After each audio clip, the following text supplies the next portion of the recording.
अस्सलाम वालेकुम दोस्तों, उम्मीद है तव्हां सभु भाइर ठीक ठाक हूंदो। असांजूं दुआऊं तव्हां सभिनी भाइरनि सां गॾु आहिनि। जिथे बि हूंदो इंशाअल्लाह ताला अल्लाह साईं तव्हांखे ख़ुशि ऐं आबाद रखंदो। दोस्तो हिनमहिल ॾींहं जो थी रहियो आहे हिकु। हिनमहिल असां खाई रहिया आहियूं मानी खाइण खां पोइ इंशाअल्लाह ताला मां पंहिंजो शॉप खोलींदुमि ऐं तव्हांखे ॿाहिरों लोकेशन ऐं दुकान मां कहिड़े तरीक़े सां हलायां थो, कीअं हलायां थो, उहो मां तव्हांखे फुल तव्हांखे ॾेखारींदुमि। जेके दोस्त मुंहिंजे चैनल ते नवां आहिनि उनखे रिक्वेस्ट आहे त मुंहिंजे चैनल खे सब्सक्राइब तव्हां लाज़मी कजो ऐं बेल आइकन लाज़मी क्लिक कजो, जीअं मुंहिंजा हर ईंदड़ वीडियोस तव्हां ॿाहिरनि ताईं सुठे तरीक़े सां आसानी सां पुॼी सघनि। दोस्तो हिनमहिल आउं खावां थो मानी ऐं मिलूं था मानीअ खां पोइ। अॼु जो व्लॉग तमामु इंट्रस्टिंग आहे, वीडियो तव्हां पूरो ॾिसिजो। हेलो दोस्तो, मालिक साईं जी महिरबानीअ सां जेको नसीबु हुयो उहो मानी मां हिनमहिल खाई छॾी आहे। हिनमहिल मां कंदुमि आराम करण जी मेन वजह इहा आहे त सुबुह जो 5 बजे खां वठी राति जो 8 बजे ताईं मां दुकानु हलाईंदो आहियां, पर मंझंदि जो लाज़मी 2 कलाक मां दुकानु बंदि कंदो आहियां। हुनजी मेन वजह इहा आहे त कुझु सामान खणणो हूंदो आहे, 1 घंटो मां आराम कंदो आहियां। हुनजी मेन वजह इहा आहे त मां अकेलो आहियां, आराम लाज़मी आहे। हिनमहिल मां करे रहियो आहियां आराम करण खां बाद में मां तव्हांखे ॾेखारींदुमि त मां कहिड़े तरीक़े सां पंहिंजो दुकानु हलाए रहियो आहियां ऐं दुकान जी सफ़ाई ऐं पूरी रूटीन अॼु मां तव्हांखे ॾेखारींदुमि। दोस्तो वीडियो पूरो ॾिसिजो।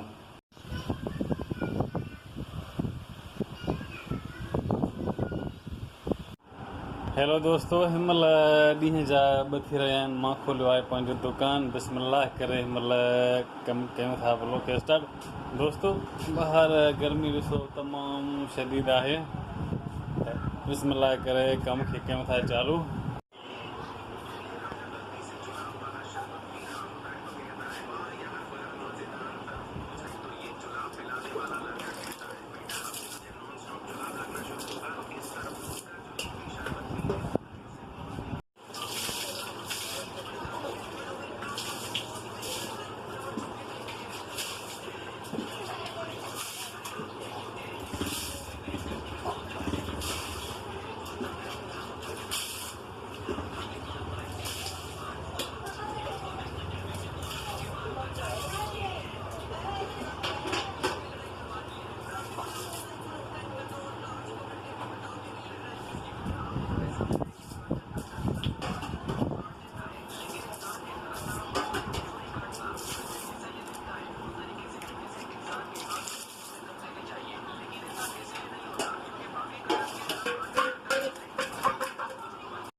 दोस्तो अॼु तव्हांखे मां ॾेखारी पंहिंजी मंझंदि जी रूटीन कोशिशि कई आहे, तमामु घणी कोशिशि कई आहे त तव्हांखे मां उहो कुझु ॾेखारियां जेको तव्हां दोस्त ॾिसणु चाहियो था। हिकु कोशिशि हुई त उमेदु आहे त तव्हां सुठो रिस्पॉन्स ॾींदव ऐं असांजी सपोर्ट सुठे तरीक़े सां कंदव।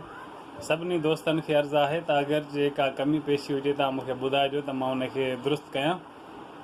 बाक़ी अॼु जेका मूंखां थी सघियो, जेका मां कोशिशि कई, तव्हां दोस्तनि खे उमेदु आहे त वीडियो तव्हांखे पसंदि ईंदो, त इन हौसला अफ़ज़ाई तव्हां कंदव त असांखे ख़ुशी थींदी।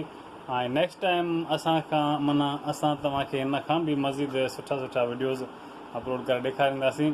ऐं तव्हां सभिनी दोस्तनि जी तमामु घणी महिरबानी, तव्हां असांजो वीडियो ॾिठो।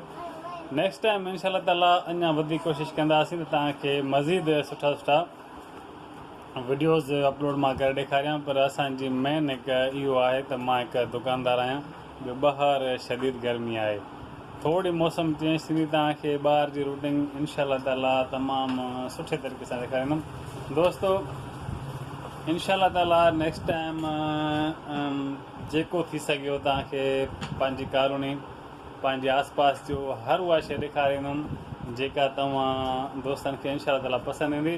त दोस्तो असांजी इहा दुआ आहे त तव्हांखे रब पाक हमेशह ख़ुशि आबाद रखे। मिलंदासीं नेक्स्ट वीडियो में। टेक केयर एंड अल्लाह हाफ़िज़।